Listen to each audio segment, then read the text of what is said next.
Hey friends, it's Shannon. I was just going to take a few minutes to work on the finishing of this little Hawaii needlepoint travel round. I finished it a couple of days ago and realized that the cookie, this cardboard part that I had built it around, was really too big. I had a lot of canvas showing, so I clipped all the threads this evening and cut the cookie down by, 4 millimeters or something, and just gonna try this again. So I did go ahead and put a little bit of batting. I have some little pieces that I put in just for a little bit of extra poof, and this piece. So I put that in that I did not have last time, and I'm just going to use these little quilting clips to pull the little pieces around the back and try to center this. Sorry, I know I'm getting in your way here. Rearrange my work here.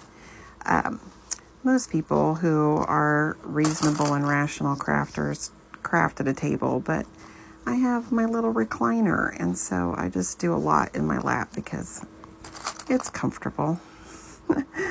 And so, excuse all the lint on my pants. I was crawling around on the floor looking for something, and I got lint all over me. So anyway, I'm going to clip this around. I'll pause it until I get all of this done, and then I'll show you how to make the spider web back and forth on the back to get it all cinched down. So I'll be right back. Okay, so here it is all clipped. So it looks decently even. And so now I'll start doing the sewing around the back.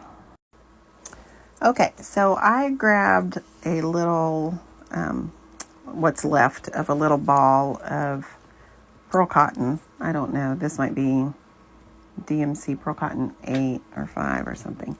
And I'm going to use that to sew with. And then I just grabbed a little tapestry needle. So I will show you how I do the quilter's knot in case you missed that the other night, because I did show it. So I thread my needle and then take the tail end and just hold it on the back side of your needle. So it's just making a long loop down towards, underneath the needle. So, and then just wrap it 2 or 3 times around the needle. Then I squeeze it and push that needle through that knot. Hold on to it and then pull it all the way down to the bottom. And it gives you just a really nice, neat, and tidy knot. So that's what I use to knot just about everything. So what I'm going to do is just grab and make a little, almost like a back stitch here. Assuming I can get it through, just to hold it secure. And then what I'm going to do is just do a perpendicular stitch over the back yarn on that stitch, just to hold it secure. All right, and now what we're going to do is just go back and forth to make a spider web to hold the canvas down as you remove these clips. And I have got on these stick-on nails. And so my fingernails my fingers are not the most agile in current state with these fingernails on. But my actual fingernails are so trashed because I picked off a bunch of gel that I kind of have to do it just to keep them protected and so that nobody has to see my terrible looking nails. Okay, so just going back and forth, and actually I think this, I don't know, it's not exactly even, but that's okay. And so I try to stick and stay in the middle of this tab, because if you go too much to the side, it's got a tendency to just rip the canvas right out. And so that's what I find to work the best. So I'm just going to come in here and grab a little bit of that canvas and then go over to this spot and just work my way around.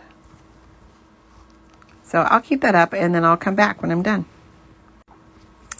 Okay, so I've been working my way around and I've now run out of thread. So I just thought I'd show you what I do. So I'm just going to take a little bite out of that canvas and then pull up a loop and then just run my threaded needle through that loop a couple of times and pull it up tight and just secure it that way. So I'll snip that little tail and grab some more thread.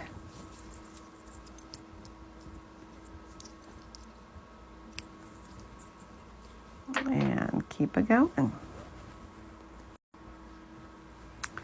Okay, I think she's all sewn.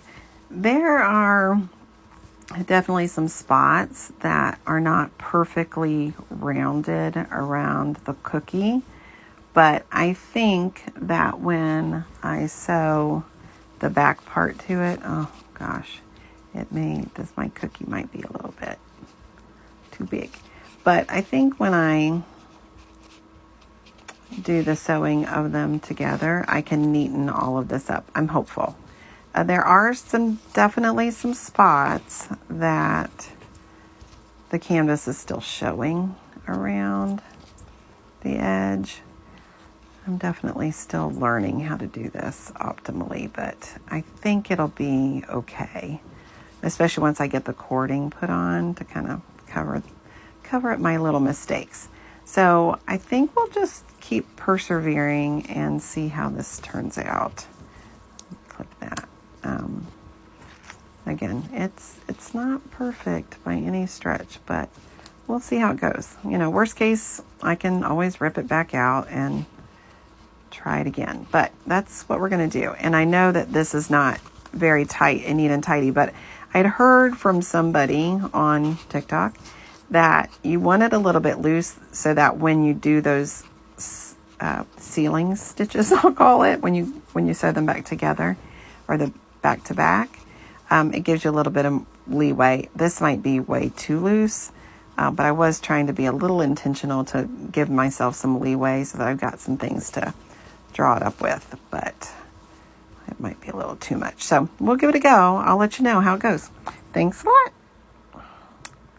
And with that, you know what? I think we'll probably call it a night. I'll work on that a little bit, but I don't know that I'll do that tonight, actually. So this might be the end of this video, and I'll check back in maybe tomorrow or the next day. I might just work on something else for the remainder of this evening that's not quite so stressful. So thanks for coming along. I hope you're getting to do something fun tonight. Have a great night. Thanks. Bye.